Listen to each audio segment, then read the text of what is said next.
Hello students. आज की class है लास्ट 10 डेज यूपीएससी प्रीलिम्स 2025 के लिए। आज की क्लास मोस्ट इंपोर्टेंट होने वाली है। आज हम कुछ जो इंपॉर्टेंट चीज़ें हैं उसके बारे में बात करेंगे, जिसमें लास्ट 10 डेज में क्या नहीं करना चाहिए और क्या करना चाहिए इसके बारे में, जैसे व्हाट टू डू और व्हाट नॉट टू डू, क्या मिस्टेक हो जाती है एंडिंग टाइम में, जिससे बच के रहना में, और किन चीज़ों पे फोकस करना है, टाइम मैनेजमेंट कैसे करना है, और जैसे कुछ मैंने 3 जो रूल हैं, जैसे टाइम मैनेजमेंट और फोकस मोड और स्मार्ट मोड, इसके जो कुछ रूल्स हैं उसके बारे में बात करेंगे। और ये क्लास प्लीज़ एंड तक जरूर देखना, क्योंकि जब लास्ट तक देखोगे तब सारी चीज़ें आपको समझ आएगी और चीज़ों को आप प्रॉपर कर पाएंगे इसके बारे में। तो हम बात करते हैं सबसे पहले कि क्या चीज़ें करनी चाहिए और क्या नहीं करनी चाहिए, इसके बारे में बात करते हैं। तो जो करनी चाहिए उसके बारे में सबसे पहले जो चीज़ है वो आती है टाइम मैनेजमेंट। टाइम मैनेजमेट जो ऐसी चीज़ है, लास्ट के टाइम जो 10 डेज बचते हैं उसमें सबसे ज़्यादा जो इंपॉर्टेंट है वो है कि आपका टाइम का जो प्रेसेस जो इंपॉर्टेंस है, उस चीज़ को आप कैसे उस चीज़ को चीज़ों को एनालिसिस करते हैं, कैसे उस टाइम को जो भी है प्रॉपर यूज़ करते हैं उस टाइम का, एंडिंग टाइम का। तो उस टाइम आपको क्या करना है उसके, जैसे टाइम मैनेजमेंट में जो गलतियाँ हैं, जैसे क्या करना है वो उसके बारे में पहले बात करते हैं। ये है कि प्रॉपर अपने जो सब्जेक्ट्स है, जो कुछ सब्जेक्ट्स है उसके बारे में मैंने जो पहले जो क्लास ली थी उसके जो उस अगर किसी को समझ में नहीं आया तो वो क्लास देख सकते हैं हम उसके बारे में। कंप्लीट जो स्ट्रेटजी है, लास्ट टाइम एंडिंग टाइम में क्या मिस्टेक हो जाती है मोस्टली स्टूडेंट से, जो एग्जाम में उस गलती का फिर वही होता है, तो फिर बाद में जो पछतावा होने से कोई है नहीं वो, तो इसलिए पहले से चीज़ों को अच्छे से करके चलें। जैसे टाइम मैनेजमेंट में ये है कि आपको सब्जेक्ट वाइज अपने जो सब्जेक्ट है, जो लास्ट टाइम आपने जो नोट्स बना रखे हैं, जिस सब्जेक्ट पे आपकी अच्छी पकड़ है उस सब्जेक्ट को ही लेना है आपको। तो उसमें जैसे टाइम मैनेजमेंट पे मैंने एक लिस्ट जो इसकी स्किल की है कुछ, उसके बारे में भी मैंने एक लिस्ट तैयार करी है उसके बारे में, जो आपकी बहुत ज़्यादा यूज आने वाली है। तो इसके बारे में बात करते हैं। What to do last time क्या करना चाहिए। एक तो आपको जो सब्जेक्ट है उस पर पकड़ रखनी है। सब्जेक्ट्स जो सबसे ज़्यादा आपके हाई स्कोर है, आपने मॉक लगाए होंगे या फिर उस चीज़ को आपको रियलाइज हो गया होगा जिसमें आपने ज़्यादा रिवाइज करा या फिर पहले से ही उस चीज़ को पढ़ा हुआ है, तो उस सब्जेक्ट को जहाँ पे अच्छे मार्क्स आ रहे हैं तो उसके जो कुछ टॉपिक्स है जिसमें आपके मार्क्स नहीं आ रहे हैं उसको देख सकते हैं, और बिल्कुल भी नए टॉपिक्स पे हाथ न लगाएं। और उसके बाद में जैसे जो सब्जेक्ट्स है, जैसे पॉलिटी हो गया, जियोग्राफी हो गया और एनवायरनमेंट हो गया। इसके अलावा जैसे इकोनॉमिक्स हो गया, और इकोनॉमिक्स में जैसे गवर्नमेंट स्कीम्स हो गई, और बजट से बहुत ज़्यादा क्वेश्चन नहीं आते, लेकिन बजट से 2-3 क्वेश्चन आने के चांसेस होते हैं, ज़्यादा नहीं, 2-3 क्वेश्चन आने के हमेशा चांसेस रहते हैं। उसमें 2-3 वो आते हैं जैसे वो भी स्कीम से रिलेटेड ही होते हैं मोस्टली, तो वो आप चीज़ देख सकते हैं। उसके अलावा नया कुछ भी ना देखें।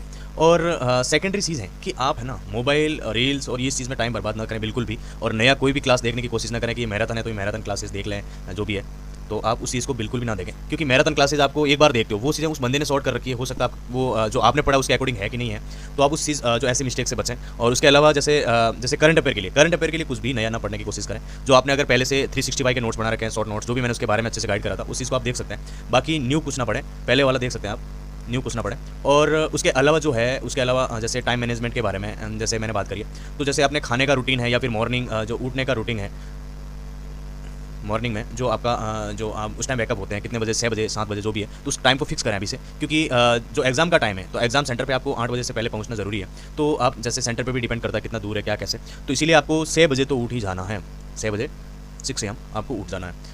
इसके अलावा जैसे जो भी आपका रूटीन करें, अब लास्ट 10 डेज़ में जो आप रूटीन करेंगे वो आपका उसी दिन काम आने वाला है, क्योंकि जो अब जैसे कुछ लोग जो नाइट रूटीन फॉलो करते हैं, नाइट में पढ़ने वाले बंदे हैं, उनसे मैं एक ही सजेशन कर दूंगा उसको कि भाई अभी से आप 10 डेज़ के लिए नाइट में पढ़ना छोड़ दीजिएगा और दिन में पढ़ना स्टार्ट कीजिएगा। क्योंकि अगर आप नाइट में पढ़ोगे और फिर दिन में आपको नींद वाला जो रूटीन हो रखा है वो एग्जाम में आपको धोखा दे सकता है, क्योंकि उस टाइम आपको नींद रहेगी, तो नींद में क्या होता है, हमारा जो ब्रेन होता है वो मेमोरी होती है, वो क्या हो जाती है, स्टक हो जाती है, जिसकी वजह से जो इतना पढ़ा है वो काम नहीं करता है, जो मेमोरी है जो एकदम से हैक की तरह हो जाती है। तो बिल्कुल भी उस चीज़ पर ध्यान रखें। और उसके अलावा जैसे खाने पीने का भी बहुत ज़्यादा बाहर की चीज़ें ना खाएं, और बाहर का खाना जैसे खाने का मतलब है कि जंक फूड वगैरह ये ना खाएं बिल्कुल भी, और हेल्दी फूड खाएं, जूस पिए। और उसके अलावा जैसे नाइट में टाइम पे सोने, क्योंकि 12 बजे से पहले आप सो जाएं भी, क्योंकि 12 बजे सोओगे तभी 6 बजे उठ पाओगे। उसके अलावा आप देखते हैं तो फिर जैसे जो सब्जेक्ट है, अब जैसे बहुत सारे ऐसे स्टूडेंट हैं, अब क्या करेंगे, वो करंट पर पढ़ना स्टार्ट करेंगे, तो उस चक्कर में क्या होगा कि जो उन्होंने पहले जो चीज़ें पढ़ रखी है ना वो भूल जाएंगे, मतलब जिस चीज़ का रिवीजन कम होगा ना, वो चीज़ जब मैक्सिमम टाइम रिवीजन करोगे तो इस चीज़ आपकी काम आएगी। वरना ये होता है ना, कम टाइम पढ़ा हुआ वो कहीं काम का नहीं होता। इसीलिए जो नई चीज़ है उस पर हाथ भी नहीं लगाएं, नहीं ना पढ़ें। बहुत सारी ऐसे मार्केट में जैसे नोट्स या शॉर्ट नोट्स, टेलीग्राम, हर जगह बहुत सारे आए हुए हैं, तो उसको ना पढ़ें, क्योंकि शॉर्ट नोट्स हमेशा खुद के ही काम आते हैं। खुद के बनाए हुए, दूसरों के बनाए हुए शॉर्ट नोट्स आपको धोखा करता है एक तरह से, क्योंकि वो है ना उस बंदे ने बनाया, कैसे बनाया, क्या उसमें जो ट्रिक ऐड करी है उसने, या फिर कौन से कॉन्सेप्ट से जो उसने पार्ट उठाया जो भी था, तो वो उसके लिए बेटर है। आपके लिए क्या बेटर है वो आपको ही पता है, तो आपको ही अपने जो नोट्स है उस पर ही रिलाई करना है और उस पर ही फोकस करना है।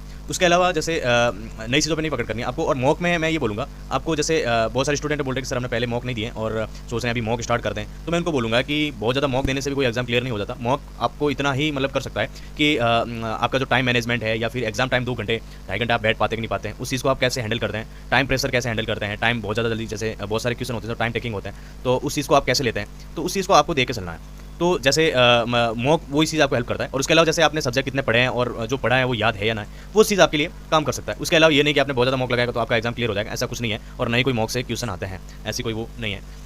और उसके अलावा जैसे सेकेंडरी चीज़ ये है कि जैसे मैक्सिमम टाइम रिवीजन कैसे करें। रिवीजन वो करें कि अगर आपने शॉर्ट नोट्स बनाए हैं तो उसको कम से कम 4 से 5 बार उसको रिवीजन जरूर करें। उसके अलावा अगर आपने शॉर्ट नोट्स नहीं बनाए और आपके पास टाइम कम बचा, और उसके अलावा जैसे आपने बुक से ही पढ़ा, जैसे मान के चलो लक्ष्मीकांत के आपने शॉर्ट नोट्स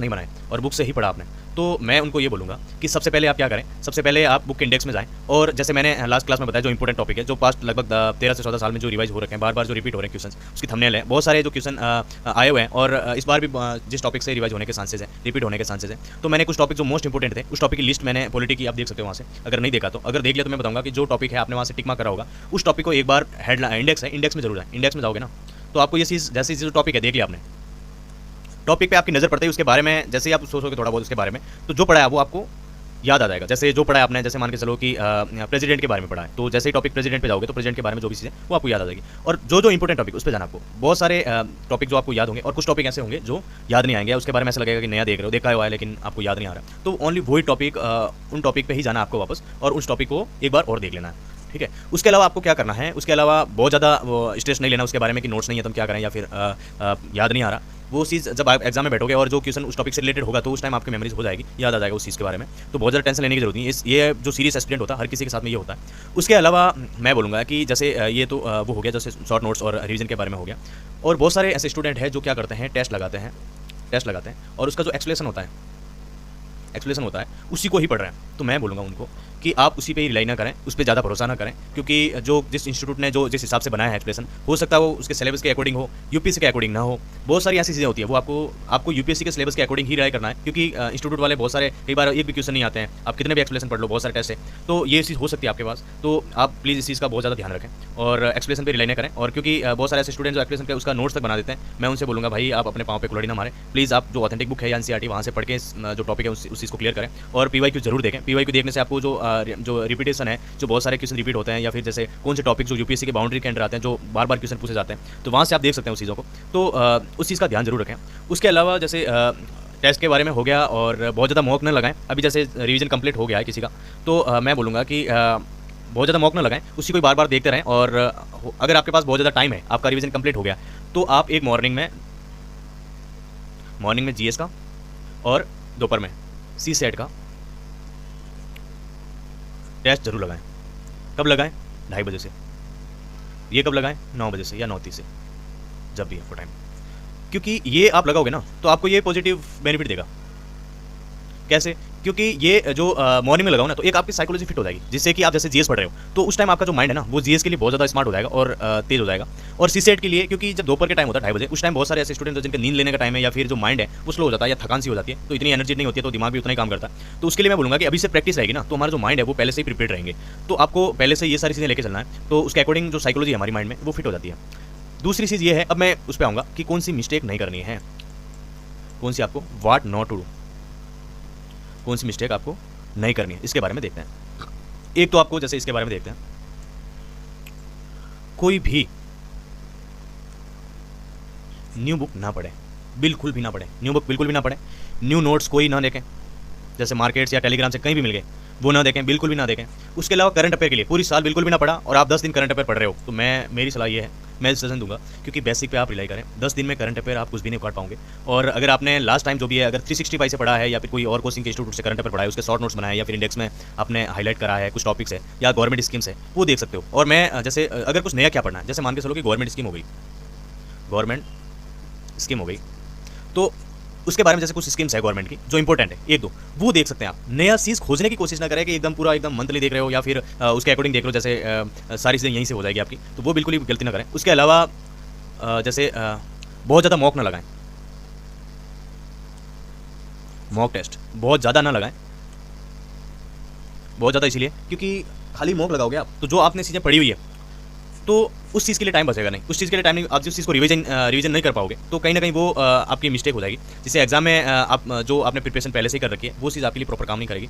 तो इसीलिए मैं बोलूँगा कि मॉक टेस्ट बहुत ज़्यादा नहीं लगाना है। आपके पास बहुत ज़्यादा टाइम है तो एक लगा सकते हैं, और अगर आपके पास टाइम नहीं है तो आप रिवीजन पे ही ले करें, रिवीजन करें मैक्सिमम आप रिवीजन करेंगे तभी आपका काम होगा, क्योंकि रिवीजन ही वही है। तो इसीलिए आपको रिवीजन करना है बार बार उसी चीज़ को, और सब्जेक्ट वाइज नया कुछ नहीं पढ़ना है। जैसे मान के चलो पॉलिटी, हिस्ट्री, ज्योग्राफी और इकोनॉमिक्स, एनवायरमेंट जो भी आपने पहले से टारगेट बनाया हुआ है उसी सब्जेक्ट पे रिलाई करें, नया सब्जेक्ट ना चढ़े। हिस्ट्री में बिल्कुल भी ना पढ़े तो आप नया पढ़ने की कोशिश ना करें, क्योंकि आप 10 दिन में कोई हिस्ट्री ना पढ़ पाओगे। तो ये करें कि आप जो पहले से ही पढ़ रखा है उस पे ही ले करें। और उसके अलावा जैसे मिस्टेक्स है बहुत सारी, नींद वाला मैंने बता दिया आपको, दिन में नींद ना लें या फिर खाना खाने के बाद नींद ना लें, और अभी हेल्दी रहने की कोशिश करें, जंक फूड बिल्कुल भी ना खाएं, और जैसे बहुत ज़्यादा ट्रैवल भी ना करें घूमने फिरने की, क्योंकि अभी टाइम बहुत ज़्यादा कम है, तो उसके लिए चीज़ों को लेकर चलें आप, और अच्छे एनवायरमेंट में रहें, मंदिर जाएँ, पॉजिटिव रहें, और जो भी है चीज़ों पे डिस्कस करें। और बाकी जैसे कुछ मिस्टेक्स है, जैसे एग्जाम के अंदर जैसे अब एग्जाम देने जा रहे हो उस टाइम कौन सी मिस्टेक से बचना है उसके बारे में एक अलग से क्लास लेके आऊँगा, प्रॉपर चीज़ के बारे में बताऊँगा। और जो भी है नई चीज़ें बिल्कुल भी पढ़ने की कोशिश ना करें, और जो है उसी को बार बार रिवीजन करें, पॉजिटिव रहें और हेल्दी रहें। आज के लिए इसी क्लास को एंडिंग करते हैं। Thank you.